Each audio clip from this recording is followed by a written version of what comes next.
সংবাদ সবাইকে স্বাগত জানাচ্ছি। আমি ফিরোজ তোহা। শুরুতেই সংবাদ শিরোনাম।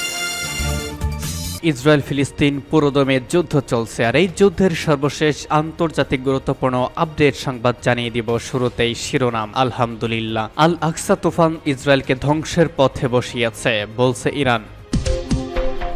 এরপর জানিয়ে দিব অত্যন্ত সুখবর, ইউরোপের প্রধান বিপদ আমেরিকা বলছেন রাশিয়ার প্রেসিডেন্ট ভ্লাদিমির পুতিন। এদিকে গাজায় গণহত্যার প্রতিবাদে রাস্তায় নেমেছেন ইয়েমেন ও বাহরাইনিরা। এরপর জানিয়ে দিব গাজায় ত্রাণ সরবরাহের বাধা, ইসরায়েলি গোষ্ঠীর ওপর মার্কিন নিষেধাজ্ঞা। এবং সর্বশেষ জানিয়ে দিব সুইডেনের আকাশসীমা লঙ্ঘন করেছে রাশিয়ার বোমারু বিমান। আল আকসা তুফান ইসরায়েলকে ধ্বংসের পথে বসিয়েছে বলছে ইরান। ইসলামী প্রজাতন্ত্র ইরানের সর্বোচ্চ নেতা আয়াতুল্লাহ উজমা খামেনি ফিলিস্তিনকে মুসলিম বিশ্বের সর্বপ্রথম এবং সর্বাপেক্ষা গুরুত্বপূর্ণ ইস্যু হিসেবে উল্লেখ করেছেন। তিনি আজ ইসলামী প্রজাতন্ত্র ইরানের একটি জনতার উদ্দেশ্যে দেওয়া ভাষণে এই মন্তব্য করেছেন। আয়াতুল্লাহ খামেনি বলেছেন, ইহুদিবাদী ইসরায়েলের বিরুদ্ধে সঠিক সময় আল আকসা তুফান অভিযান পরিচালনা করা হয়েছে। এই অভিযানের ফলে ইহুদিবাদী সরকার এমন একটি পথ বেছে নিয়েছে যা তাকে ধ্বংস ও নিশ্চিহ্ন করে যাওয়ার দিকে এগিয়ে নিয়ে যাবে। ইরানের সর্বোচ্চ নেতা বলেছেন যে কমিউনিস্ট শাসনের মেরুদণ্ড ভাঙা শব্দ শুনতে পাচ্ছেন। ইমাম ফিলিস্তিন সম্পর্কে যে ভবিষ্যৎবাণী করেছিলেন তার বাস্তবায়ন এখন পরিলক্ষিত হচ্ছে বলে তিনি মন্তব্য করেছেন। আয়াতুল্লাহ খামেনি বলেছেন, ইমাম ইহুদিবাদী ইসরায়েলের সঙ্গে আপোষ আলোচনার ব্যাপারে আশাবাদী হতে নিষেধ করেছেন। বলেছেন, ফিলিস্তিনি জনগণকে যুদ্ধের ময়দানে অবতীর্ণ হয়ে তাদের অধিকার আদায় করে নিতে হবে। একমাত্র যুদ্ধের মাধ্যমে দখলদার ইসরায়েলকে পিছু হটতে বাধ্য করা যাবে। ইরানের সর্বোচ্চ নেতা বলেন, আল আকসা তুফান অভিযানে ইসরায়েল এমন আঘাত খেয়েছে যার ক্ষতি কাটিয়ে ওঠার পক্ষে আর সম্ভব হবে না। ফিলিস্তিনি প্রতিরোধ যোদ্ধাদের সঠিক সময়ে চালানো এই অভিযানের ফলে ইহুদিবাদীদের সকল ষড়যন্ত্র ও কূট পরিকল্পনা ব্যর্থ হয়েছে। দখলদার ইসরায়েল এমন একটি অবস্থানে চলে গেছে যেখান থেকে আবার ক্রমশক্ত করে দাঁড়ানোর সুযোগ পাবে না। গাজা উপত্যকায় ইসরায়েল যে ধ্বংসযোগ্য গণহত্যা ও তাণ্ডব চালাচ্ছে তা ইহুদিবাদীদের পরাজয় সুস্পষ্ট প্রমাণ বলে মন্তব্য করেছেন তিনি। বলেছেন, প্রতিরোধ যোদ্ধাদের সঙ্গে পেরে উঠবে না জেনেই তারা কাপুরুষের মতো গাজার নিরপরাধ নারী ও শিশুদের ওপর তাদের সব ক্ষোভ উগড়ে দিচ্ছে। ইউরোপের প্রধান বিপদ আমেরিকা বলছেন পুতিন। পার্স টুডে রাশিয়ার প্রেসিডেন্ট ভ্লাদিমির পুতিন বলেছেন, বিশ্বে বর্তমান পরিস্থিতি পশ্চিমা দেশগুলোর স্বার্থপরতা এবং অদ্যুত্বের ফসল। বিশ্ব এমন এক পরিস্থিতির কাছাকাছি যেখান থেকে ফিরে আসা সম্ভব নয়। গতকাল তিনি এক সংবাদ সম্মেলনে রাশিয়ার ওপর কৌশলগত পরাজয় চাপানোর জন্য মার্কিন যুক্তরাষ্ট্র এবং তার মিত্রদের প্রচেষ্টার কথা উল্লেখ করে বলেছেন, মার্কিন যুক্তরাষ্ট্র নিজেদের সাম্রাজ্যবাদী অবস্থান ধরে রাখার চেষ্টা চালিয়ে গেলে দেশটির পতন অবশ্যম্ভাবী। ইউক্রেন যুদ্ধের সংগঠনে পুতিন বলেছেন, এই সংকট রাশিয়া ও ইউক্রেনের সংঘাতের কারণে সৃষ্ট সংকট নয়, বরং পশ্চিমাদের আগ্রাসী নীতির কারণে এই পরিস্থিতি সৃষ্টি হয়েছে। ন্যাটোর নীতি হলো একটি দেশকে দোষারোপ করে সেটার বিরুদ্ধে সমস্ত শক্তি নিয়োগ করা। পুতিন আরও বলেছেন, ইউক্রেন সংঘাত শান্তিপূর্ণভাবে সমাধান করা যাবে বলে মস্কো আশা করেছিল, কিন্তু মস্কোর সমস্ত প্রস্তাব প্রত্যাখ্যান করা হয়েছে। ইউরোপে রুশ হামলার আশঙ্কা উড়িয়ে দিয়ে তিনি বলেছেন, এমন দাবির কোনো ভিত্তি নেই। অস্ত্র প্রতিযোগিতায় ন্যায্যতা দিতেই এমন দাবি করা হচ্ছে। ইউরোপের জন্য রাশিয়া বিপদ তৈরি করবে না, বরং ইউরোপের প্রধান বিপদ হলো আমেরিকা।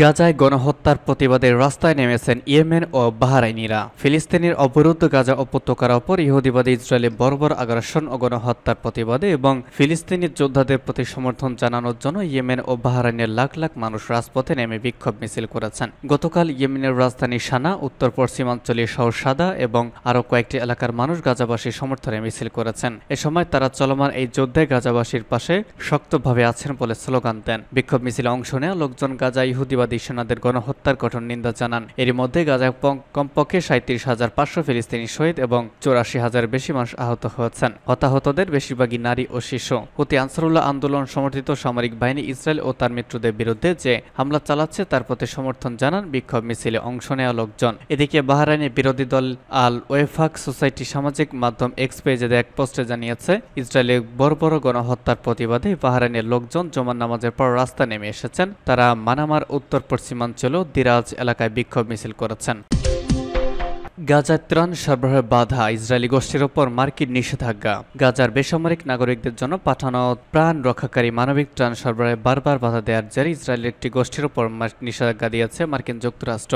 দেশটির পররাষ্ট্র দপ্তর এই পদক্ষেপ নিয়েছে গতকাল। জানা গেছে জাব 9 নামের ওই গোষ্ঠীর সদস্যরা জর্ডান থেকে গাজাগামী সড়কগুলো রুদ্ধ করে যুদ্ধ বিমান ও অবরুদ্ধ ওই উপত্যকায় ত্রাণ সামগ্রী সরবরাহ করার চেষ্টা করেছে।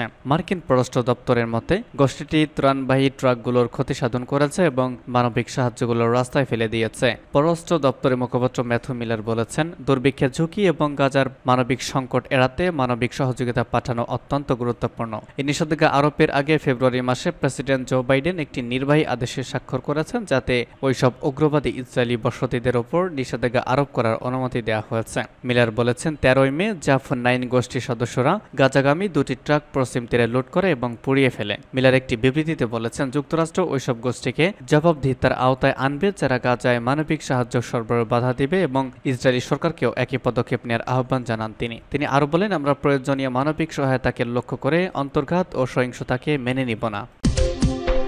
সুইডেনের আকাশসীমা লঙ্ঘন করেছে রুশ বোমারু বিমান। একটি রুশ শো-24 বোমারু বিমান বাল্টিক সাগরের কৌশলগত দ্বীপ গটল্যান্ডের কাছে গতকাল সুইডিশ আকাশসীমা লঙ্ঘন করেছে। সুইডেন দুটি JAS-39 যুদ্ধবিমানের মাধ্যমে দ্রুত পদক্ষেপ নেয়ার পর রুশ বিমানটি চলে যায়। সুইডেনের সামরিক বাহিনী আজ এই তথ্য জানিয়েছে।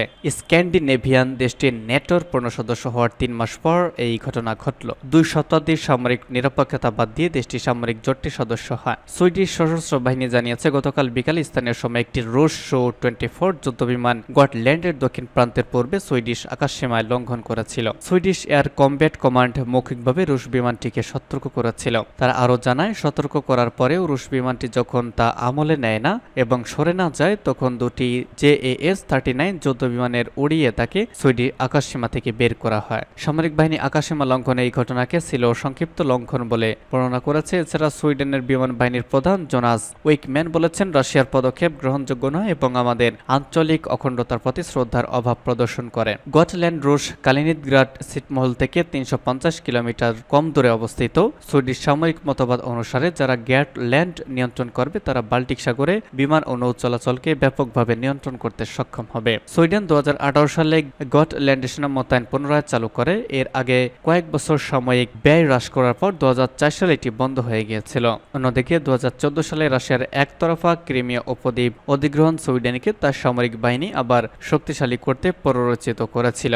এছাড়া 2022 সালে ইউক্রেনে মস্কোর যুদ্ধ শুরুর ফলে সুইডেন ন্যাটো সামরিক জোটে যোগদানের ঐতিহাসিক সিদ্ধান্ত নেয়। রাশিয়া শেষবার সুইডিশ আকাশসীমা লঙ্ঘন করেছিল 2022 সালের মার্চ মাসে। সে সময় দুটি শো-24 এবং দুটি শো-27 যুদ্ধবিমানকে গটল্যান্ডের ওপর বাধা দেওয়া হয়। এদিকে ইরানের সর্বোচ্চ নেতা তার ভাষণে গত মাসে হেলিকপ্টার দুর্ঘটনায় প্রেসিডেন্ট রাইসি শাহাদাতের ঘটনাও তুলে ধরেছেন। তিনি বলেছেন, একজন প্রেসিডেন্টের শাহাদাতের পর শোক প্রকাশ করতে কয়েক মিলিয়ন মানুষের উপস্থিতি বিশ্বের ইতিহাসে নজিরবিহীন। এই শোক প্রকাশ প্রমাণ করে ইরানের জনগণ ক্লান্ত হয়নি এবং এদেশের সরকারের সঙ্গে জনগণের ঘনিষ্ঠ সম্পর্ক বিরাজ করছে। শহীদ রাইসির শোকে রাজপথে জনতার উপস্থিতি আরো প্রমাণ করেছে ইরানি জনগণ এখনো বিপ্লবকে গভীরভাবে ভালোবাসে, কারণ প্রেসিডেন্ট রাইসি ছিলেন ইসলামী বিপ্লবের এক ঘনিষ্ঠ অনুসারী। প্রেসিডেন্ট রাইসির শাহাদাতের ঘটনায় আরও যে গুরুত্বপূর্ণ বিষয়টি প্রমাণিত হয়েছে তা হচ্ছে, একজন প্রেসিডেন্টের আকস্মিক মৃত্যু সত্ত্বেও ইরানের প্রেসিডেন্ট নিরাপত্তা ও স্থিতিশীলতায় বিন্দুমাত্র বিঘ্ন ঘটেনি। এদেশে শাসন ব্যবস্থা গ্রহণের জন্য কতটা শান্তি ও নিরাপত্তামূলক পরিবেশ তৈরি করতে পেরেছে তা প্রমাণিত হয়েছে।